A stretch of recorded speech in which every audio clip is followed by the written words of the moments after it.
Setelah sehari 3 malam, seorang pekerja menemukan kupon emas itu. Gadis gigi kelinci mengandalkan kemampuan ayahnya menjadi peraih tiket emas pertama. Peraih kedua adalah si gemuk ini.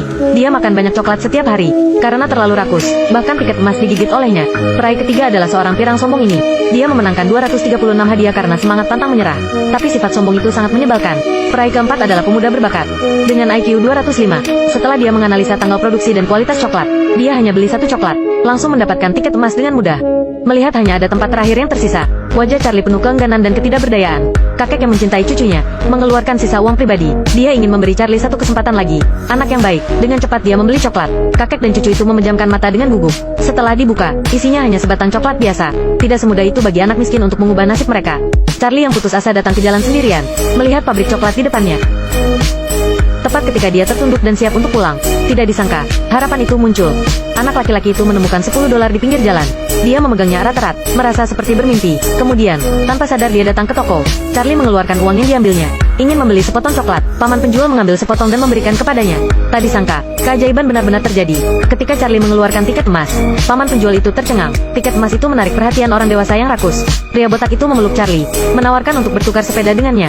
Kemudian datang wanita lain. Dia bersedia membayar $500 untuk membeli tiket emas. Melihat ini, penjual langsung menyela mereka berdua dan menyuruh Charlie untuk tidak pernah memberi siapapun. Langsung membawa pulang tiket emas itu. Charlie yang bereaksi dengan cepat, bergegas keluar. Dia memegang tiket emas dengan erat dan berlari sepanjang perjalanan pulang. Dia langsung menghampiri kakeknya. Kakek yang sakit itu tercengang saat melihat tiket emas. Setelah sadar kembali, dia berteriak hore. Bahkan dia bisa bangun dari tempat tidur dan menari. Charlie layak menjadi dokter yang baik. Keajaiban medis diciptakan pada usia mudanya. Tapi saat anggota keluarga heboh, dia berkata dengan serius, "Tidak. Kita tidak akan pergi." Seluruh keluarganya tercengang. Ternyata dia ingin menjual tiket emas untuk membiayai keluarganya. Keluarganya lebih membutuhkan uang daripada coklat. Sungguh menyedihkan melihat dia begitu dewasa. Ternyata sejak coklat habis terjual, kejadian kerusakan gigi semakin meningkat. Bisnis pabrik pasta gigi menjadi sangat laku. Mereka membeli peralatan canggih untuk menggantikan tenaga kerja, dan ayahnya terpaksa diberhentikan. Keluarganya sudah tidak memiliki sumber keuangan. Namun keempat orang tua itu masih membutuhkan dukungan. Bahkan mimpi itu ada di depan mata. Dia tetap memilih keluarganya terlebih dahulu. Pada saat ini, kakek yang kejam berbicara, "Kau anak laki-laki bodoh. Setelah uang dihabiskan, kau bisa mendapatkannya lagi. Tapi ini hanya ada 5 tiket emas. Mungkin tidak akan ada lagi. Ini kesempatanmu. Kami tidak bisa membiarkanmu melewatkannya." Dengan dukungan anggota keluarga, Charlie tersenyum bahagia. Dengan cepat tibalah saatnya berkunjung. Ada kerumunan orang di luar pabrik. Kelima anak itu sudah tiba. Dengan satu klik, pintu gerbang terbuka secara perlahan.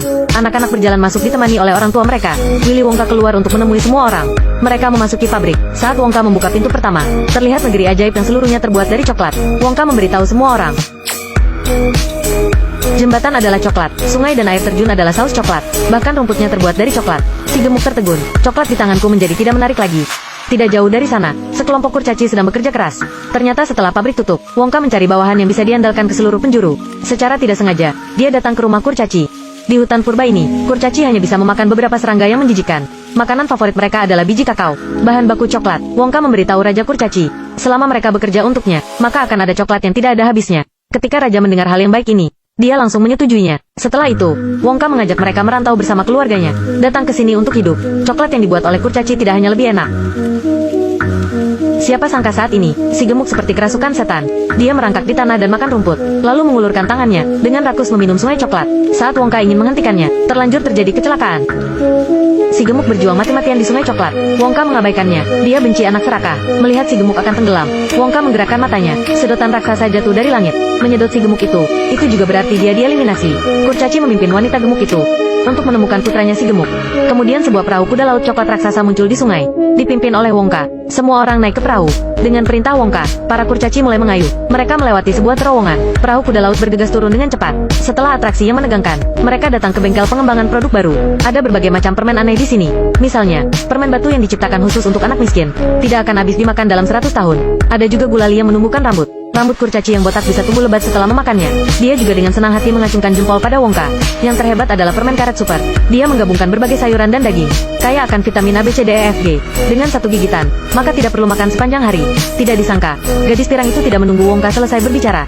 Dia akan mulai mengunyah permen karet. Wonka menasihatinya untuk tidak mengunyah itu. Tapi si pirang yang sombong tidak mau mendengarkan.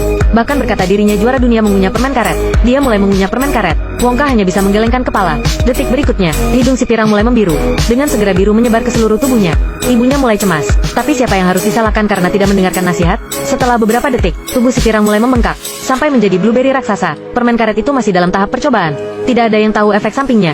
Lalu gadis pirang itu didorong masuk ke bengkel pembuatan jus. Dia juga menjadi orang yang kedua yang dieliminasi. Selanjutnya mereka datang ke bengkel kacang. Para pekerja di sini bukanlah kurcaci, tapi sekelompok tupai kecil, karena hanya tupai yang bisa mengeluarkan seluruh ampasnya.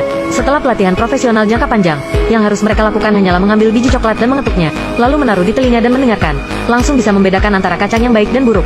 Melihat betapa pintarnya tupai kecil itu, gadis gigi kelinci yang keras kepala ini berbalik dan meminta ayahnya untuk membelikannya seekor. Tapi Wongka tidak mau menjual tupai-tupai itu.